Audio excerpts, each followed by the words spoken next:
Good morning বন্ধুরা, আমি আবার চলে এসেছি আমার নতুন ব্লগ নিয়ে। আজকে সকাল সকাল দিদি আর আমি বেরিয়ে গেলাম বাজার করতে। আজকে আমাদের রাতে ট্রেন আছে, তাই তাড়াতাড়ি দিদি আর আমি সকাল সকাল বাজার করতে চলে গেলাম। আজকে খুব কুয়াশা পড়েছিল আর ঠান্ডাও পড়েছিল। কি সুন্দর লাগছে, ওদের ওখানে পাহাড়গুলো দেখতে খুব ভালো লাগে, কুয়াশায় ঢাকা পাহাড়।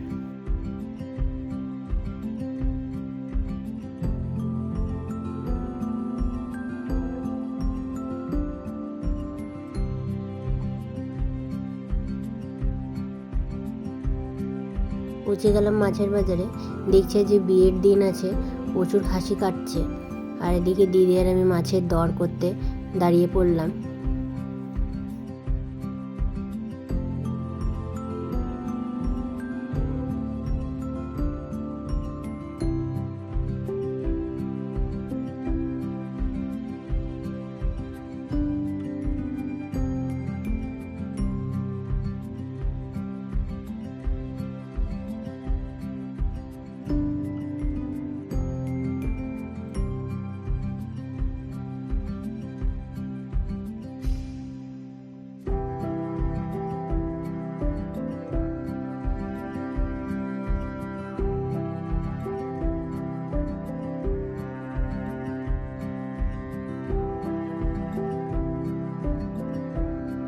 কেনা হয়ে গেছে, এবার কিছু কাঁচা সবজি কিনে নেবো। কাঁচা সবজিগুলো খুব ফ্রেশ ওঠে ওদের ওখানে, একদম মাঠ থেকে সবাই চাষিরা নিয়ে আসে কাঁচা সবজি।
সবজি কিনতে কিনতে একটা নতুন রকমের ফল দেখতে পেলাম।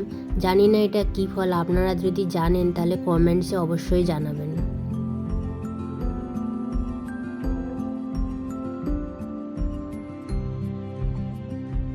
বাড়ি এসে তাড়াতাড়ি করে ব্রেকফাস্ট করে নিচে রান্না করতে হবে, অনেকটা দেরি হয়ে গেছে বাজার করতে করতে। ডিম আর পাউরুটি করে সবাই মিলে খেয়ে নিলাম।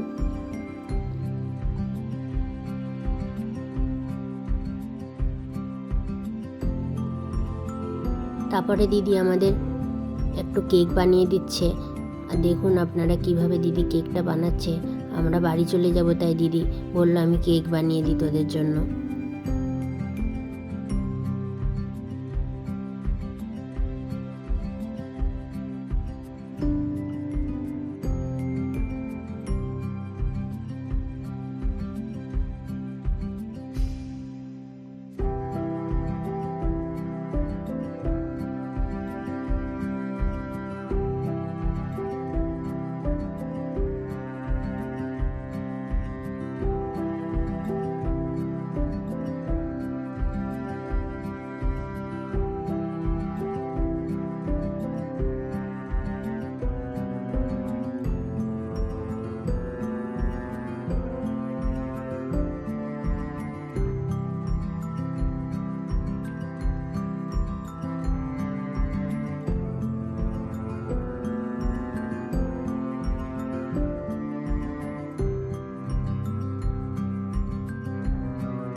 কেক বানানো রেডি, খুব সুন্দর দেখতে হয়েছে কেকটা।